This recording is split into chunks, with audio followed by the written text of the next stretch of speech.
문학부터 할게요. 122쪽. 122쪽.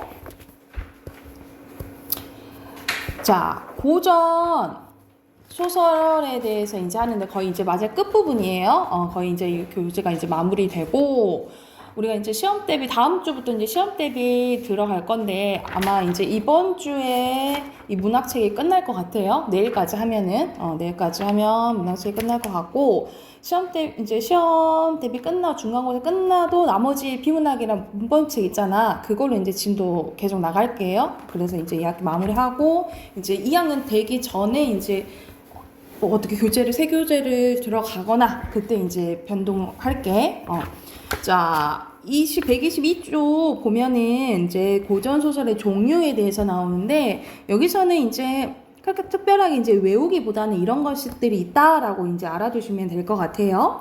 자, 고전소설 말 그대로 한문으로 쓰여진 한문소설이 이제 있었는데, 이제 전기와 후기로 이제 특성이 정리되어 있네. 먼저 전기 한문소설 한번 봐보자.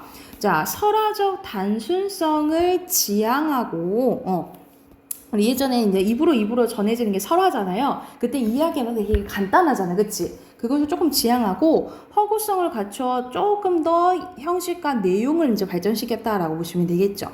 그리고 제자 가인형은 이제 저번 시간에 했었는데 완전 완벽한 이제 능력이 뛰어난 사람을 이제 제자 가인이라 한다는 거지.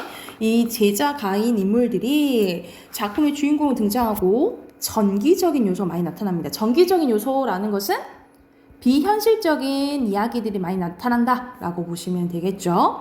그리고 작품 속에 한시가 많이 등장합니다. 그래서 한시의 기능을 많이 묻기도 하거든요. 그래서 여기서는 한시는 어떻게 하는 경우가 많냐면, 우리가 소설은 줄글이잖아. 그럼 줄글이 쭈르륵 있으니까 조금 딱딱하게 느껴질 수 있잖아요. 근데 시가 들어감으로써 뭐가 생기는 거야?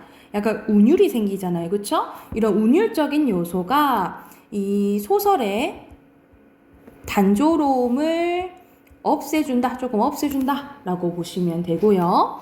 그리고 그 인물의 뭐 상황이라든지 심리라든지 이런 것들을 약간 잘 드러내주는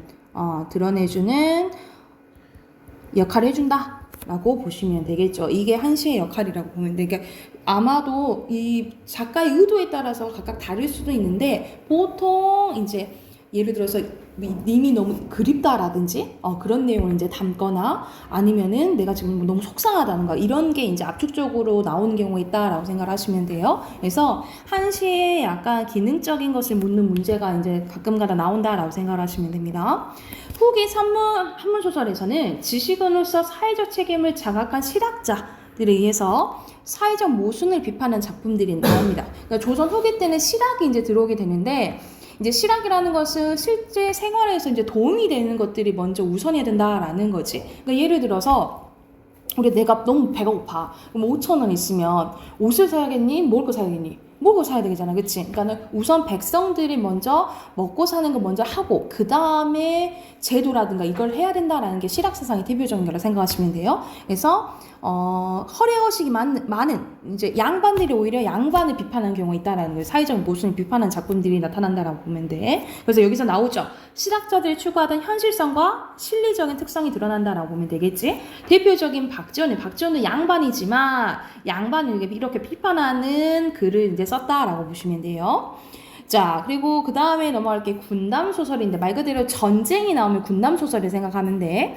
뛰어난 주인공이 전쟁에서 활약하여 위기에 빠진 나라를 구하고 왕에게 충성심을 다하는 내용이 주로 담아내는데, 당연히 뛰어난 주인공이 나오니까 군담 소설은 거의 이 영웅 소설이다 라고 보시면 되고요. 왕에게 충성을 다하는, 충이 나오니까 뭐가 반영돼 있겠어요? 유교적 세계관이 많이 반영된 작품이 나온다라고 보면 되겠지. 그래서 선과 악의 대립을 뚜렷하고 충과 의란, 여기 나오죠? 유교적 가치관과 권선징악의 주제를 전달한다라고 보시면 되고요. 영웅소설 가볼게요. 영웅소설은 말 그대로 주인공의 영웅적 삶이나 활약상을 그리는 소설이라고 보시면 됩니다. 그래서 영웅 서사적 구조, 우리 한번 들어봤을 거야. 영웅 서사적 구조가 이제 나오는데 총 7단계라고 보시면 돼요. 자, 여기는 이제 대표적으로 나오는데 자, 총 7단계라고 했잖아. 총 7단계로 이루어져 있는데 첫 번째, 혈통이 좋아야 된다는 거죠. 그래서 고귀한 혈통을 가져야 된다라고 보시면 되겠죠. 예를 들어서 뭐 하늘의 자식이라든지 바다의 자식이라든지 이래야 된다는 거지. 그래서 이 영웅서사적 구조는 어디서 왔냐면 우리가 고구려를 세운 주몽 있잖아요. 주몽에서 왔다라고 보면 돼요. 그래서 주몽신화에서 이 영웅서사적 구조가 만들어졌다라고 보면 되는데, 그래서 고귀한 혈통을 가지고 있어야 되고, 그리고 기이한 탄생이 있어. 출생이 여기 나있죠? 기이한 탄생. 그러니까 주몽이 대표적에서 알에서 나왔잖아. 그치? 이런 식으로 기이한 탄생. 진짜 알에서 나왔어요? 이야기가 그런 거죠? 실제로는 모르는 거지. 그치? 비범한 능력을 가지고 있는데, 특히 주몽은 활을 잘 쓰고 말을 잘 탔다 했잖아요. 그치? 그러니까 이런 식으로 능력이 뛰어나다 보니까 당연히 시기 질투하는 사람도 있을 거 아니에요. 그치? 그래서 시련과 고난이 이제 닥쳐요. 이게 네 번째 단계. 그런데 이 조력자의 도움으로, 이 조력자가 나올 수도 있고 안 나올 수도 있고, 조력자의 도움으로 이 시련을 극복한다 라고 보시면 되겠죠. 그런데 또 시련이 와. 또 시련 고난이 와요. 그래서 이 극복 후 위협을 달성한다 라고 보시면 되겠죠. 해피엔딩으로 끝나는 거지. 이 위협이라는 것은 주몽신화에서는 고구려를 건국한 거잖아. 고구려를 건국한 거죠. 뭐 아니면은 아예 뭐 다른 이야기로는 뭐 전쟁에서 이겨가지고 벼슬을 이제 하사 받는다거나 아니 뭐 이런 경우가 있겠지. 그래서 이 주몽신화에서 온 영웅서사적 구조가 다른 영웅소설에 이렇게 영향을 줬다라고 보시면 돼요. 그리고 조선 후기에는 여성을 주인공으로 하는 뭐 여성이 남장을 해가지고 영웅이 된 뭐 이런 소설도 나온다라고 보면 돼. 그게 대표적인 게 홍계월전이거든요. 그래서 뭐 홍길동전, 전우치전, 홍계월전의 대표적인 영웅소설이라고 보시면 되고, 당연히 우리가 소설에서 사랑 이야기를 빼놓을 수 없겠지. 애정소설이 나오는데 남녀 주인공이 여러 가지 장애를 극복하고 사랑을 성취하는 그림이고요. 특히 춘향전이랑 채봉감 별곡 말고 운영전 있잖아요. 우리 보통 고전소설은 거의 행복한 결말이라 했잖아. 근데 운영전은 예외적으로 약간 비극적인 결말이라고 보시면 돼요. 운영이가 사실 죽어가지고 이제 귀신을 해서 자기의 억울한 점을 얘기하는 그런 이야기거든요. 그래서 운영전은 보통 고전소설과 다르게 새드 엔딩이라고 보시면 돼요. 그리고 대표 가정소설은 말 그대로 가정 내 이야기, 부모와 자식, 남편과 아내, 형제와 자매 사이의 갈등과 불화 등 가정에서 일어날 수 있는 사건을 주요 소재로 담는데, 등장인물이 주로 가족 구성원에 한정되며 유교적 윤리에 대해서 전개가 됩니다. 그래서 여기 예시로 나온 게 사시남정기 이야기가 나오잖아요. 이 사시남정기는 누구의 이야기냐면 조선시대 숙종 때 이때 왕후가 인현왕후고 여기서 첩이 들어오는데 이 첩이 이제 장희빈이죠. 그래서 대표적인 인현왕후와 장희빈 이야기라고 생각하시면 돼요. 그래서 이것을 이제 빗대서 본처와 첩의 갈등을 이제 다루거든요. 그래서 당연히 주제는 여기서 전하고자 하는 교훈은 첩 말고 본처의 말을 잘 들어라. 이제 그래야지 가정이 평안하다. 이런 내용이라고 보시면 돼요. 그러니까 이때 당시에 장희빈을 비판하고 인현왕후를 옹호하는 이제 소설이라고 보시면 되거든요. 그래서 결과적으로도 장희빈은 이제 사약받고 인현왕후는 이제 복직하고 이러잖아요. 그래서 그런 이야기라고 보시면 되고요. 그리고 몽유소설은 꿈 이야기라고 보면 돼요. 그래서 주인공이 현실에서 바랬던 일을 성취하는 꿈 이야기로 주로 내용이 구성된다라고 보시면 되겠죠. 그래서 현실, 꿈, 현실 이 구조야. 그래서 환몽구조라고 얘기하기도 하는데 이런 것을 환몽구조라고 얘기도 해요. 그래서 이야기 안에 이야기인 거잖아. 이 겉에가 현실이고 아니 뭐 꿈 이렇게 되는 거죠. 그래서 액자식 구성이다 라고 보시면 되겠죠. 액자식 구성이에요. 몽유소설은. 이런 식으로 이제 고전 소설엔 이런 종류들이 있다라는 맥락이고요. 해당하는 예시 옆에 한번 봐볼게. 우리 여성 영웅 소설이라 했지?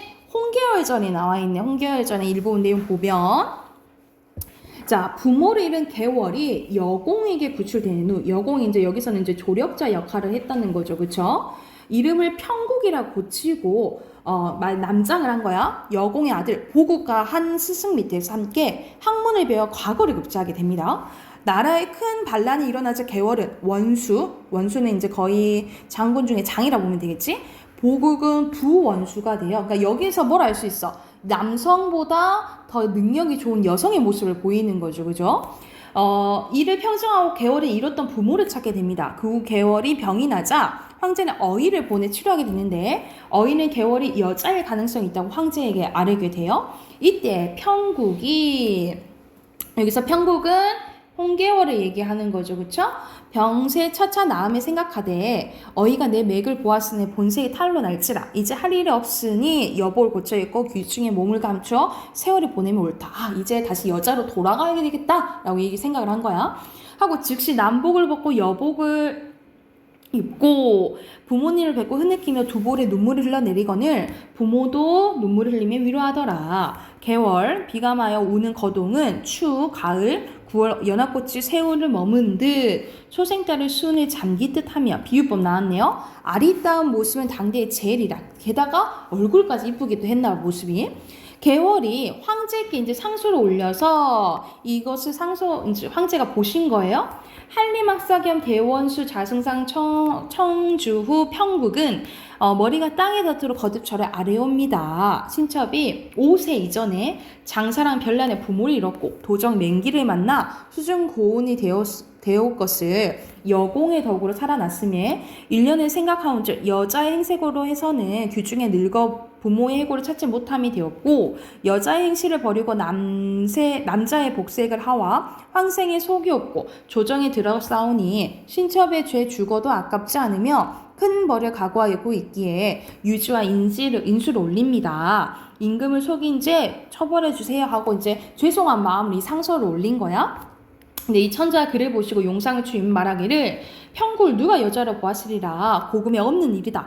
비록 세상은 얼마나 문무겸전하고 갈증보국하여 충효상장 기재는 남자로 미치지 못하리라. 그래도 이 여자이지만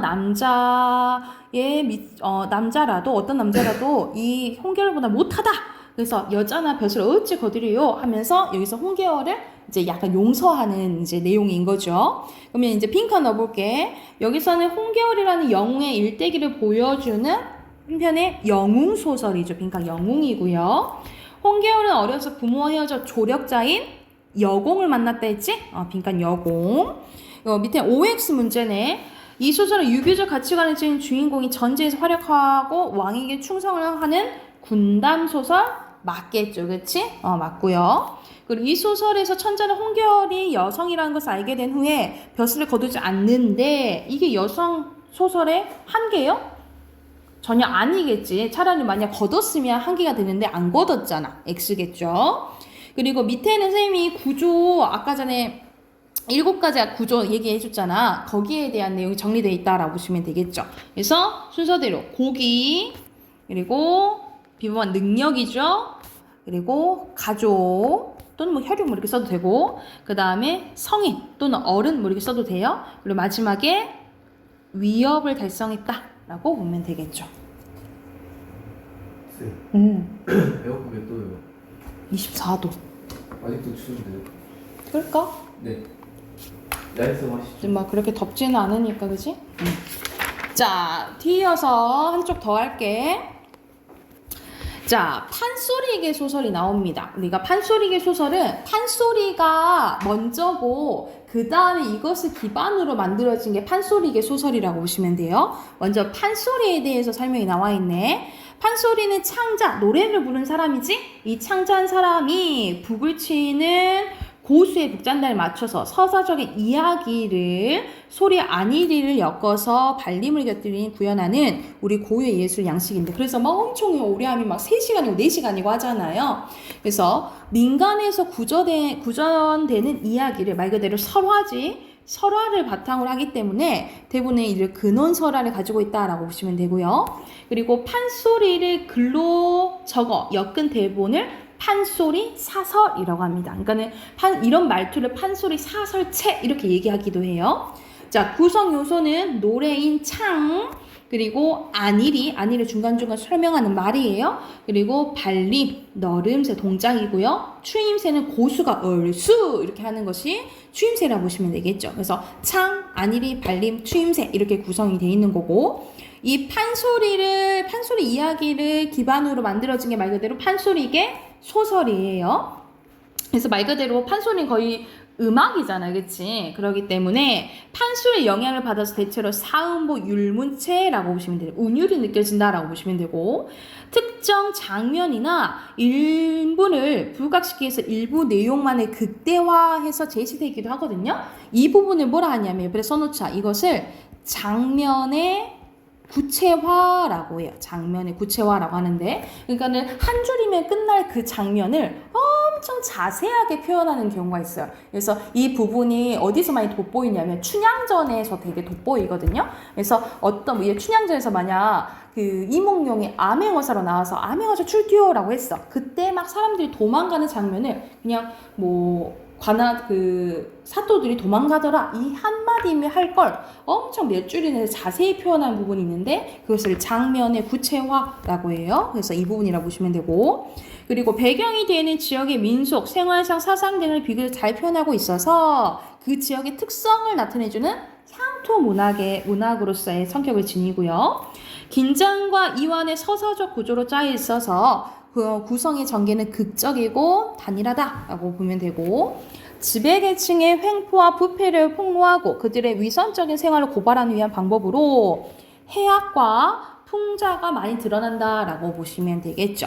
그래서 대표적으로 춘향전, 흥부전, 토끼전, 심청전 이렇게 나뉘어진다라고 생각을 하면 되겠지. 그래서 이것들이 대표적인 판소리계 소설인 거예요. 판소리가 먼저고 그 다음에 소설이 이루어진 거야. 그러면 해당하는 또 예시 옆에 한번 봐볼게. 흥부전이네요.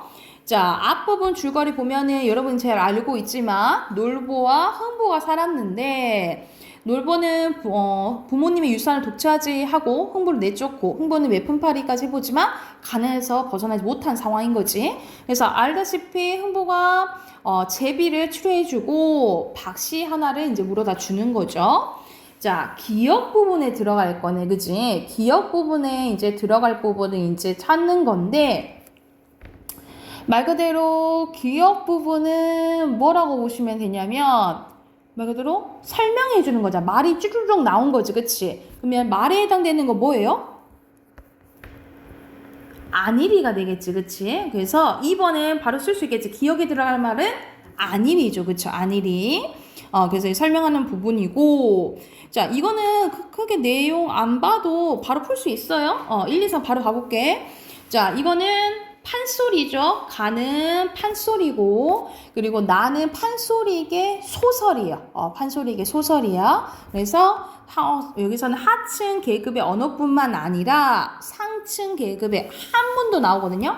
한문투가 쓰여져 있다라고 보시면 되고, 자, 3번 가볼게. 3번에 나의 소설을 지닌 특징으로 적절하지 않은 것은, 여기서는 판소리계 소설이잖아. 그치? 소설이라고 생각하면은 알맞지 않은 게 뭐겠어요? 2번이겠죠. 그쵸? 나머지는 다 맞다라고 보시면 되겠지. 우선은 여기까지 하고 나머지 뒷부분은 내일 마무리를 할게요. 독서 꺼내봅시다.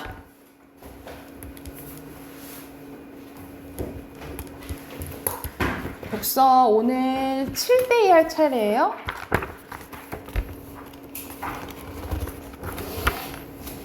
몇 쪽 피시면 되냐면 38쪽. 38쪽부터 42쪽까지 문제 풀고 답 확인해 봅시다.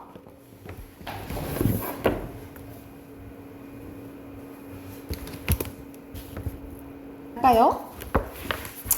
자, 여기서 빈칸 먼저 치워야겠네. 1번 빈칸 가격, 2번에 판매자, 그리고 3번에 구매자.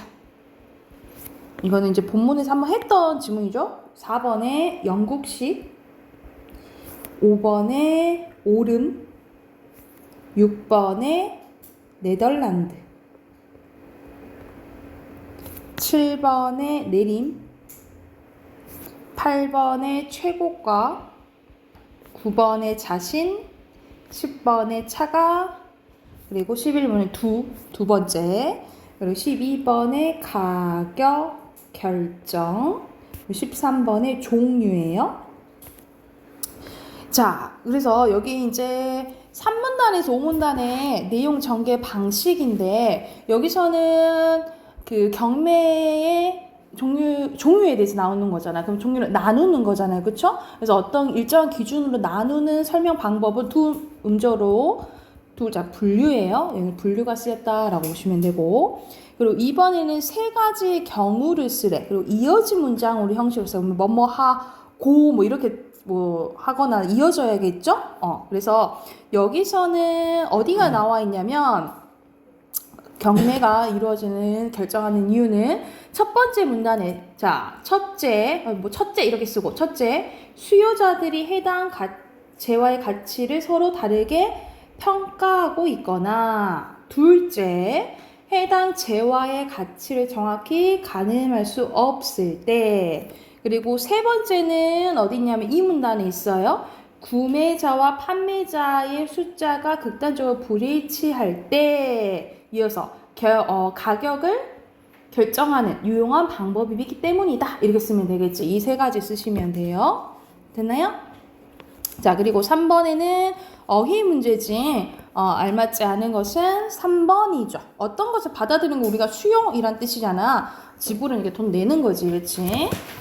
두 번째 질문이 이제 나와 있는데, 이것도 빈칸 먼저 채울게요. 1번에 진동수, 2번에 진보, 3번에 진동판, 그리고 4번에 플레밍의 왼손 법칙, 그리고 5번 빈칸에 자기장, 6번에 소리, 7번에 보이스 코일, 8번에 교류, 전류, 그리고 9번에 세기, 10번에 전류예요. 그리고 마지막 주제에 해당되는 거 11번에 원리 쓰시면 됩니다. 원리. 자, 옆에 이제 4번 문제 보면은 다이내믹 스피커에 대한 설명으로 적절하지 않는 거 나오는데, 여기 부분은 3문단 보시면 되겠죠. 3문단 보면은 네 번째 줄, 보이스 코일에 대해서 이제 나오는데, 오히려 여기 부분이랑 바뀌었죠. 여기 부분이 서로 바뀌었다라고 보시면 되고, 5번 가볼게요. 5번에 알맞지 않은 것은, 이거에 관련된 것은 4문단 보시면 돼요. 4분단에 네 번째 줄 보면은 어떤 내용이 나오냐면, 연구자석에서 나오는 자기장의 방향은 동일하지만 보이스 코일에 흐르는 교류, 전류 방향의 전압대에 따라서 보이스 코일이 받는 힘이 이전과 반대 방향에 적용된다 했잖아. 그치? 그러면 잘못된 게 3번이겠죠. 이 부분을 보면 3번이 잘못되겠지. 그치? 자, 너무 되겠어요? 그리고 6번에 기억에 들어갈 내용은 1번이죠. 색이고, 7번에 알맞지 않은 것을 재생은 말 그대로 플레이하는 거잖아. 그치? 1번이죠. 1번은 이거는 파생에 대한 설명이에요. 이거 됐을까요? 그럼 문법 얼른 해볼까요? 이 문법 어디 할 차례냐면 138쪽 할 차례예요.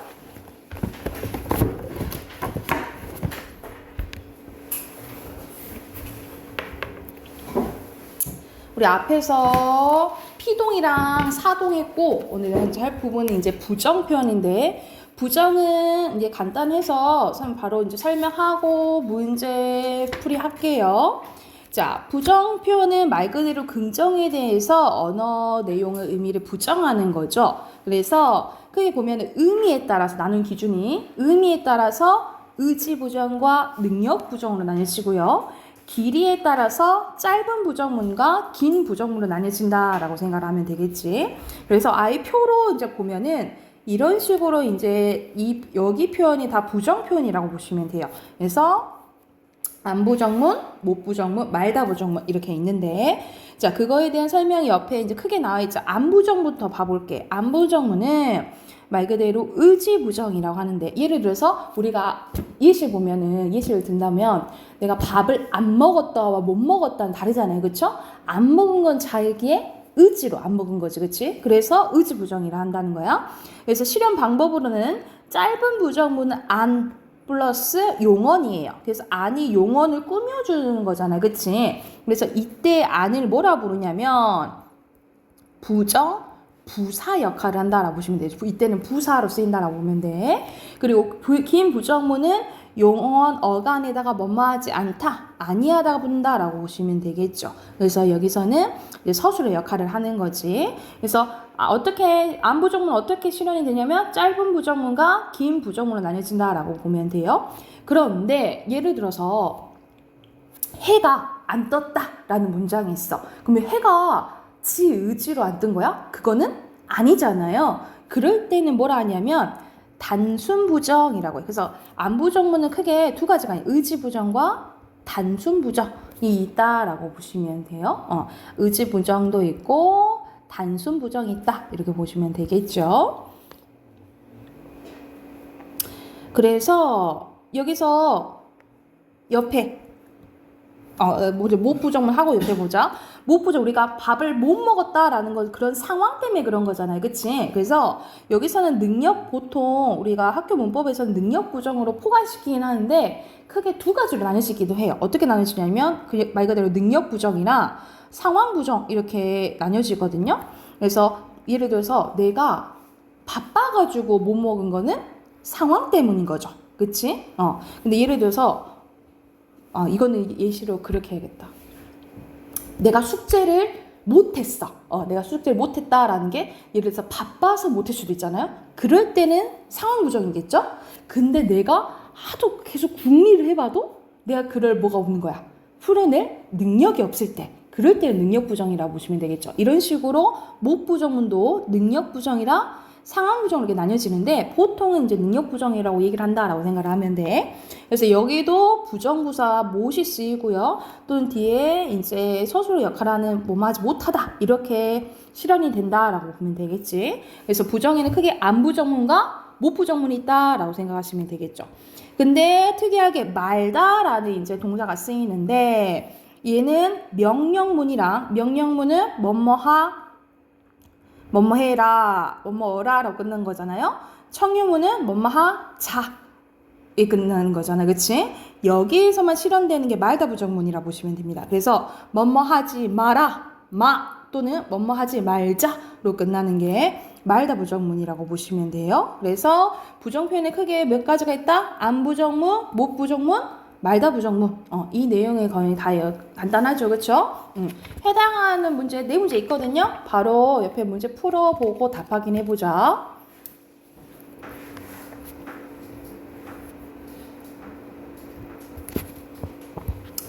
자, 답 확인해보자. 자, 169번의 답은 2번인데, 자, 2번 보면은, 자, 여기에서 이제 해가 비치지 않는다, 못한다가 나왔잖아. 해가 지 의지로 그럴 수 있어요? 지 의지 안 된다 했잖아요. 그치? 그럼 얘는 의지 부정 가능해? 안 해? 의지 부정이 안 되는 거예요. 그치? 그러면 여기서 의지 부정 할 때는 이 말 자체가 안 되겠죠. 그쵸? 근데 또 플러스 해가 비치지 않는다. 여기서 긴 부정문이 나오긴 하지만 뭐도 가능해요? 여기에는 이제 해가 안 비친다. 못 비친다도 되잖아. 그치? 그래서 긴 부정문이나 짧은 부정문 다 가능하긴 한데 의지 부정은 아니다라고 보시면 돼요. 그래서 2번이고요. 자, 170번 가볼게요. 170번에 알맞지 않은 것은 5번인데 여기서는 공부하다 같이 체험 플러스 하다로 결합된 경우에는 짧은 부정문에서는 체연, 안 체연이 아니고 체연, 안, 그리고 하다 이렇게 돼야겠지. 그치? 여기 바뀌었죠. 자, 그리고 171번 가보자. 171번에 적절하지 않은 것은 여기서는 5번인데요. 여기서는 예쁘다를 사용하여 꽃이 안 이쁩니다. 이거 의지부정 아니잖아요. 그치? 의지부정이 아니고 단순부정이죠? 단순부정을 고치면 되겠지. 그래서 171번에 5번이고요. 172번에 이거 조금 헷갈릴 수도 있는데 답 2번이에요. 여기서 동창회를 가지 못했다. 가다가 본용언, 뒤가 보조용언이야. 그래서 보조용언으로 쓸 때는 못하다가 붙어야겠지, 그치? 그래서 여기서는 보조용언으로 사용되는 문장이기 때문에 172번은 2번이라고 보시면 돼요. 됐을까요? 자, 옆에는 또 간단하게 인용 표현 나와 있는데 인용 표현을 딱 해보자.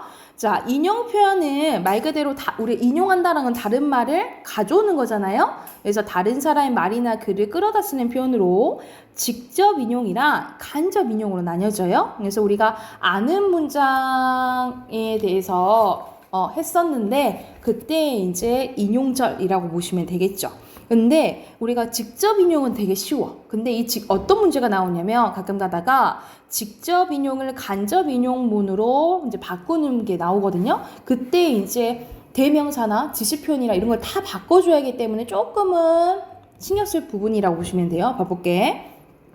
직접 인용은 말 그대로 말을 그대로 가져오잖아요. 그래서 조사, 인용격 조사, 라고가 사용되고 큰 따옴표로 말하는 부분을 표시한다라고 보시면 되고요. 간접 인용 표현은 인용격 조사 고가 사용되고 인칭 표현, 지시 표현, 높임 표현, 시간 표현, 문장 종결 표현의 상황에 맞게 다 바꿔야 된다라고 보시면 되겠죠. 그래서 지금은 여기 직접 인용을 간접 인용을 바꿨는데 여기서는 뒷부분만 바뀌어진 거죠. 할게를 하겠다고 이렇게 바꾼 거지, 그치? 이런 식으로 문장 종결 표현을 바꿔줘야 된다라고 보면 돼. 그래서 옆에 여기 한번 별표 표시 해놓을까? 자, 평서문은 뭐뭐 다고, 끝에 뭐뭐 다고로 고쳐야 되고요.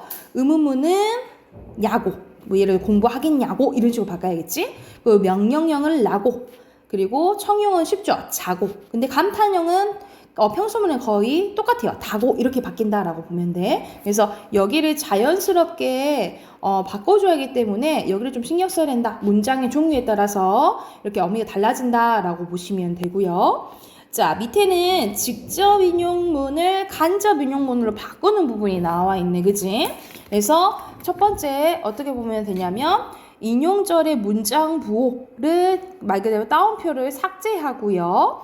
그리고 인용절 뒤에 인용격 조사 라고를 고로 바꾸고 여기 신경 쓰게 많지. 인칭, 지시 표현, 높임 표현, 시간 표현, 문장 종결 표현을 다 이제 바꿔줘야 된다라고 보시면 돼요. 그래서 예시 한번 봐볼게요. 밑에 보면 3인칭 아니야 1인칭 대명사 변화 봐보자. 성규는 여기서는 나로 나오지만 본인이 말한 거잖아요. 그래서 자기 이런 식으로 제기칭으로 바꿔줘야 돼요. 이런 식으로 제기칭으로 바꿔줘야 되고 밑에 지시의 표현 봐보자.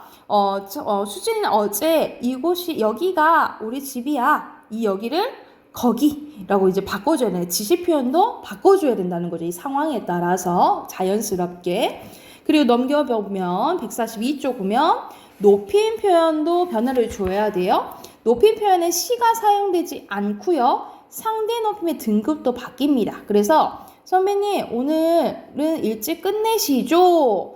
여기서는 존댓말을 썼지만 이런 식으로 간접일 때는 존댓 표현 선어말 없는 시를 쓰지 않는다. 끝내라고 이런 식으로 시를 쓰지 않는다라고 보시면 되고요. 뭐 시간도 봐야겠죠. 오늘을 이제 어제로 이제 바꿔야 되고 종결 어미는 말 그대로 봐봐. 오는구나. 선생님이 감탄형을 다로 고친다 했지? 다. 그리고 왔구나 이런 감탄형은 다고 이런 식으로 바꾼다라고 보시면 돼요. 그래서 밑에는 아까 했던 부분이어서 이렇게 보시면 되고 이런 식으로 사실 직접 인용이랑 간접 인용을 구별하는 건 되게 쉽잖아. 근데 이 직접 인용을 간접 인용으로 바꿀 때 신경 써야 될 부분이 뭐 있다고? 인칭, 지시, 높임 표현이랑 시간 표현, 그리고 종결 표현까지 5가지를 잘 봐야 된다라고 보시면 돼요. 그리고 아까 전에 문장의 종류에 따라서 뭐가 달라졌어. 뒤에 이렇게 어미가 달라졌잖아요. 그쵸? 이 어미, 뭐, 다고, 야고, 라고, 자고, 다고, 이에 따라 맞춰서 바꿔야 된다라고 보시면 돼요. 됐을까요? 그러면 1 143쪽 있잖아요. 143쪽이랑 144쪽 숙제로 해오자. 네, 숙제로 해오게요. 근데 좀 마음 같아요. 머리가 갑자기 너무 아파졌어요. 머리 아파? 급식